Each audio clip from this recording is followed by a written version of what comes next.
Hi, everyone. This is Steve Delason, and welcome to this week's edition of CEOs You Should Know. I'm thrilled to be joined by Carrie Gross, the co-founder of Dr. Dennis Gross Skincare. Carrie, thanks for being here today. Thanks for having me. We're so excited to jump into your journey and learn, of course, more about the company. Great. So why don't we kick it off to your early career when you worked in fashion as a merchandising director at Nordstrom.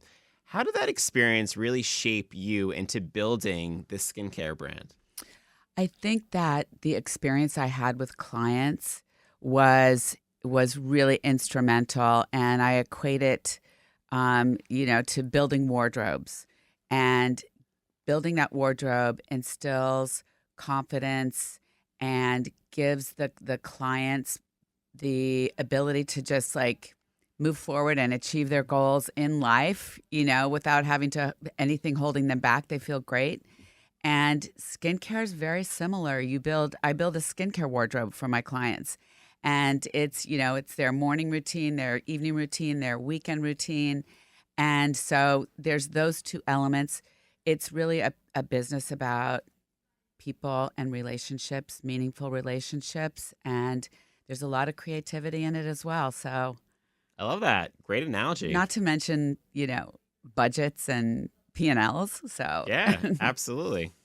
I know that you and your husband met in an elevator and did. bonded over skincare on your first date. Is that correct? That's correct. It was a dinner date that sort of morphed into a Q&A, Okay. I will say. And Dennis likes to say it was scientist meets consumer, but I like to say sun worshiper from California meets the new anti-aging guru. That was kind of, for me, how it played out. I love that. And what was that moment that the two of you knew that shared passion could turn into a business? Well, it was early on. My wheels were turning from that first date. I was like, wow, he gave me such hope and optimism. And I started to invite him into my apartment and show him the products that I was spending my hard-earned dollars on, and talking to him about the facials that I was spending my rent money on. And he was not that impressed. He's like, okay, you're getting a lot of hydration, but that's about it. I was like, whoa, okay, let's disrupt the industry. So we talked about how the fashion industry really influenced the skincare side of it, right? But what were some of the biggest mind shifts that you had to make when you took that leap from fashion to skincare? Sure. So there's an element to fashion that is very trend driven. And, I think, I'm always thinking about the investments that the consumer's making in when I was in fashion, the investments they're making in their skin. But we have a very different approach than fashion in that regard. Sure. So we follow trends that are lifestyle driven, not trends around like a smoky eye or a bold lip. Obviously, we're skincare, but there are skincare trends that drive the industry. We are built to last all the way. Our number one hero product was the first product we launched, and these are all based on science and proof, and they're not trendy in any way. But we do follow lifestyle trends. Sure. So for right now, as an example, everyone's very, very, the buzzword is longevity. And we're thinking about, how to live our health span rather than our lifespan. And so that really factors into our brand because we're, science and research based and proof based. And, we do so many clinical studies, but we're really, Dennis's practice serves as a living lab, and we're listening to people and really hearing how they're feeling about their life. Your skin, your life shows up in your Sure. skin. So Yeah. whether you're sleeping well, eating well, exercising, taking the right supplements, using the right skin, all of those things factor in. And that's, part of our philosophy and how we consult with clients. That's great to hear. Yeah. I loved when I saw this. You describe yourself as a lifelong connector. Yeah. How does that philosophy really influence the way that you lead your team and the company?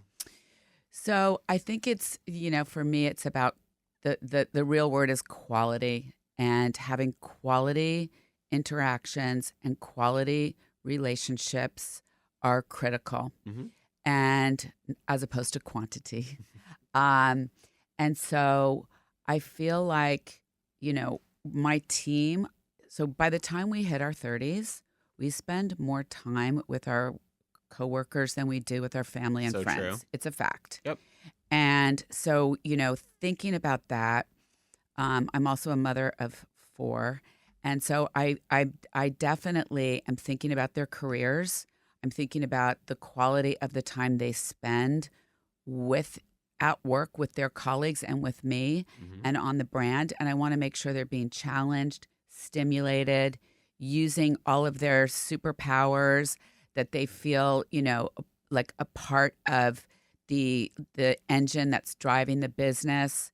And because we spend so much time together, I always want to like know the name of their dogs and what books they're reading. And it's very genuine, and we just enjoy each other.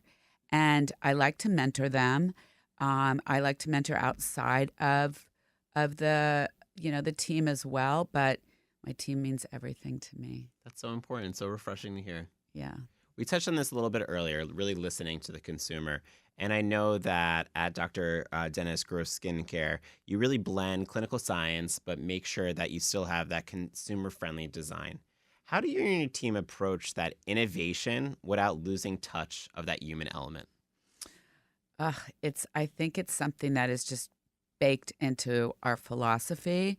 And as I said, like your life shows up on your face. Of course. So you can't really separate them. And we are in it for the long term. Hmm.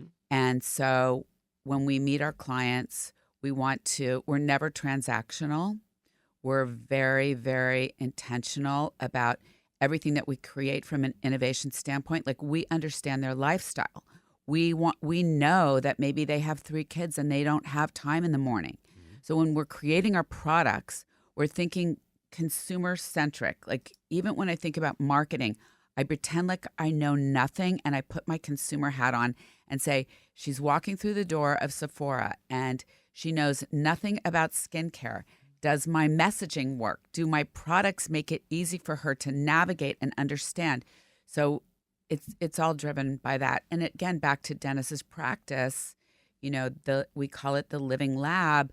We learned so much from him Hmm. and from his interactions with his patients, and like buzzwords and what resonates. And so that all factors into how we create our products and our messaging. I love that. And continuing the thematic around the messaging, right, to the consumers. I know in your current role as chief creative officer, it's probably a little complex sometimes to be able to take that dermatology science, but also make it relate to the everyday consumer, like you just mentioned. How do you find that you're able to tell those stories to really resonate with consumers now? So, uh, storytelling is a huge part of what we do. And I have compelling real life stories to share with clients. Like, you know, I'll do an event at a Sephora, and the girls will drive 3 hours to walk through the door with their cell phones in hand to show me their before and afters. And I literally get tears in my eyes and like It's a hug rewarding them. feeling, yeah. It really is. And so sharing those stories when we do events is something that really resonates. But I also talk to my team about, like, read the room, look at your client and know they're what they're after, because some of the clients, they want to go all in on the science. They want to know, the clinical study, the results from the study, and they want to know data about the ingredients and where they come from. Others come in and they need a hug, and they need a story to encourage them. So read the room. I love that. I know that making professional skincare accessible at home has been really a key and a cornerstone to the brand. How's that mission really evolved over time? Well, that was our go to market strategy. So back when we first started, Sephora had only just entered the US. There wasn't like, so we really, coming from a doctor's environment, we went straight to the estheticians and we went straight to the professional channel. And so if you're going to see a professional and you're investing in a professional treatment, Hmm. you want to protect the investment that you just made. Sure. You want to continue to get those results. And so creating home care to support that in-office experience was our strategy. And so we created a box of Alpha Beta Peels that was a 30-day supply because in the perfect scenario, Hmm. you go for a facial once a month. Might not be, maybe every other month. So Yep. then you could buy 2 boxes or whatever. And then as you finish your supply of peels, it triggers your memory. Okay, I need to book my next appointment. And it creates also a relationship with your esthetician where you're on a journey together and you come back to the esthetician and you celebrate the success and you look at the skin and together, you're working magic. And so that whole scenario was super successful. And after a very short period of time, retail came knocking. And that was also another way to create a journey for the clients. So maybe they go to Ritz-Carlton or St. Regis or Four Seasons and get a facial from Dr. Dennis Gross. And then they go home and they shop at Nordstrom or Sephora. And then they can go to our website to learn more. So it was just like a beautiful client journey for Yeah. us. And You were everywhere the consumer was. yeah, meet her where she is. Yeah, I love that. Speaking of the journey, you guys have had a very successful journey. So what's next? What's ahead? As you look at the future of skincare, how do you see yourselves preparing for that?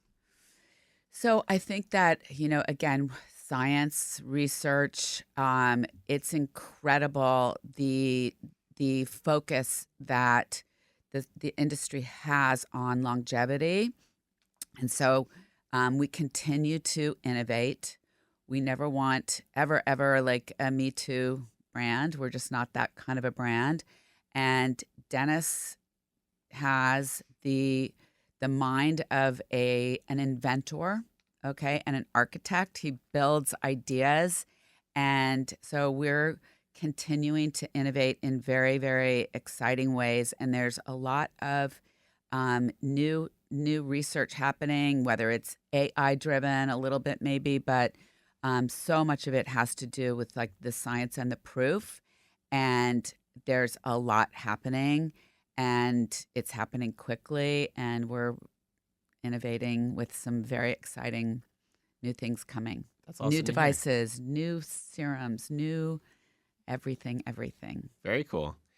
Something very unique is building the brand with your spouse, right? That's something Sure. that we don't see as often, especially with successful companies. I'm sure that there are the rewards in it, but also their challenges. Would you be able to share with us what some of those rewards and challenges have been along the journey?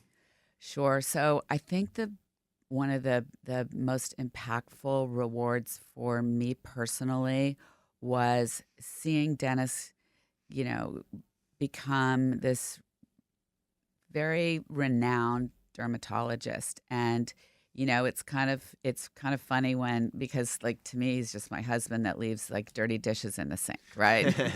But when we're out, they're like, "Oh my God, I can't believe this is the Dr. Dennis Gross."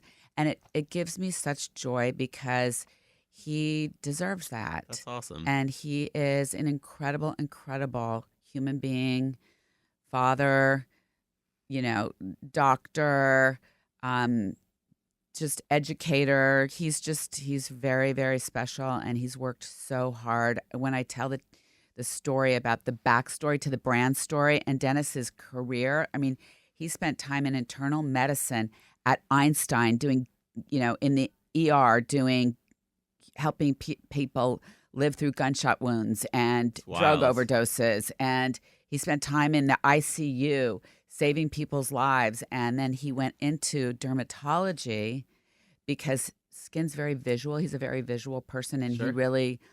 he also had a passion for skin cancer research and protecting people from that, devastating disease. And he had his background is so incredible. There's so much to tell. But in any case, seeing that him, you know, grow in this way was the reward. The challenge, it is not easy working with your spouse. And, because when you're starting a business, it's a 24/7. I was going to say, you don't get to go home Oh and my disconnect from God. work, right? Yeah, I'm dreaming about it. I'm waking up in the middle of the night. I'm waking up at 5:30 in the morning, like saying, do you want to have coffee? I have an idea. So those are challenges. He'll say to me, like, turn it off.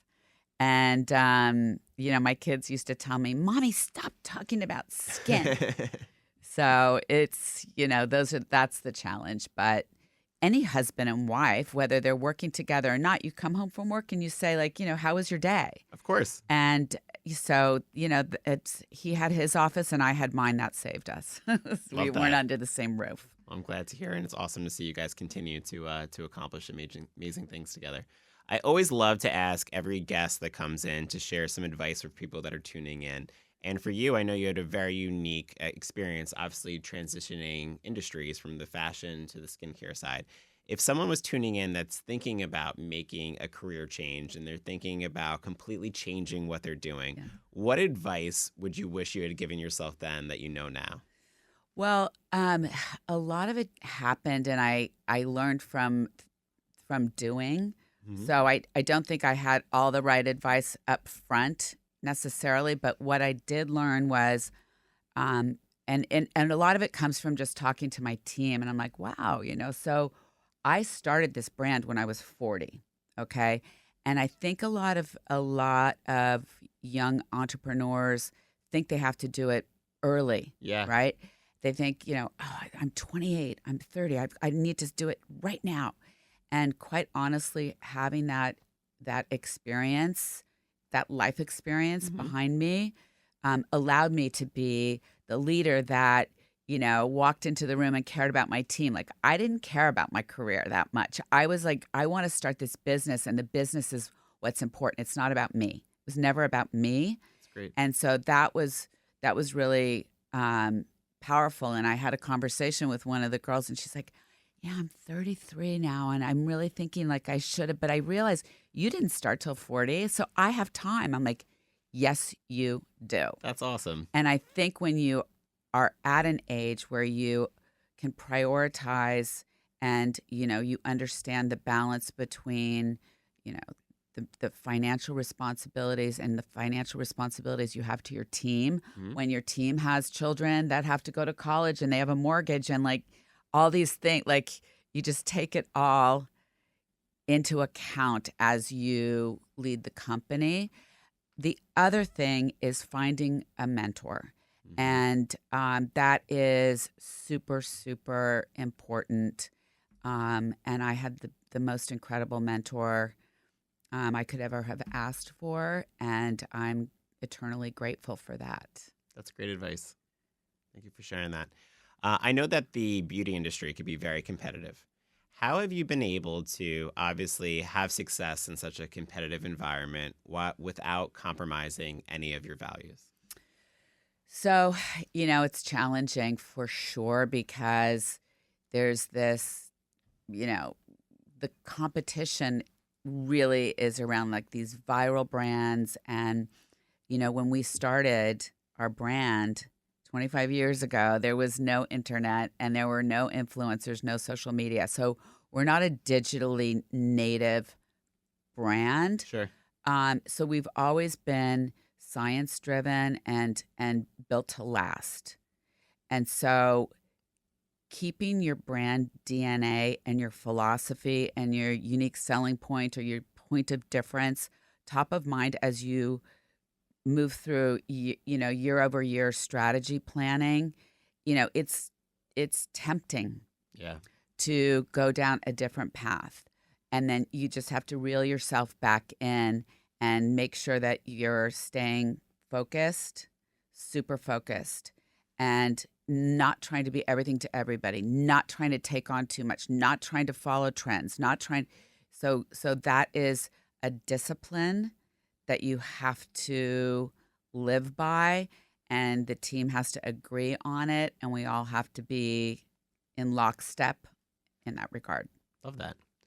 So what's next? What is next for Dr. Dennis Grow Skincare? Is there any exciting developments, any expansions that you're able to share with us? So right now we are enjoying a focus on global expansions, but within the same Nice. channels. Okay, so I'm not looking to, you know, move away. So I choose my partners very, very carefully, very Smart. intentionally, and it is no different than the relationships that I build with my clients or my team. And we build our brand together. And so I have every intention of driving the business in the current channels that we're in to, gain rank and make sure that we're, gaining new clients every single day and keeping our messaging evolving in a beautiful way, evolving with the consumer. And so I go like very slow and intentional. And if there's an opportunity, I would say my biggest opportunity is to continue to focus on the spa channel and the professional channel because I feel like the consumer's more sophisticated than ever. Hmm. And it's a beautiful experience when they can go in and have those consultations and the relationships with the professional. So Sure. that's really, really important and continuing to focus on, I think, two pillars. One is meeting your skin goals for life. Hmm. And a lot of times, what we're seeing now is that clients are discovering clinical skincare for the first time when they're 40 and 50 and 60. They just, they might have been afraid, but their daughters are bringing them in because their daughters learned on TikTok and they're bringing their moms in. And they're like, I don't like the cleanser she's using, and I don't like the moisturizer she's using. And so there's that element. Um, and so I think that there's just so much to be done in the current channels that we're in. Um, so anyway, I think that's the true answer. So the clinical and medical channel, and then so meet your skin goals for life, and then the other phenomenal pillar that we hold on to is bring the clinic home. Hmm. So even if they're not seeing that skincare professional, Sure. we're giving them tools to have control over their skin at home, and they can be their own professional. So we have a facial steamer, we have cleansers, we have our peels that are based on Dennis's treatment, the number one treatment in his practice, and we have devices, and we can so we can really give them the tools and the confidence to be their own professional at home. I love that. We covered a lot. But if there was one key takeaway that you want our listeners to know about the mission of the company, what would that be? Well, I think I just said it in those two pillars.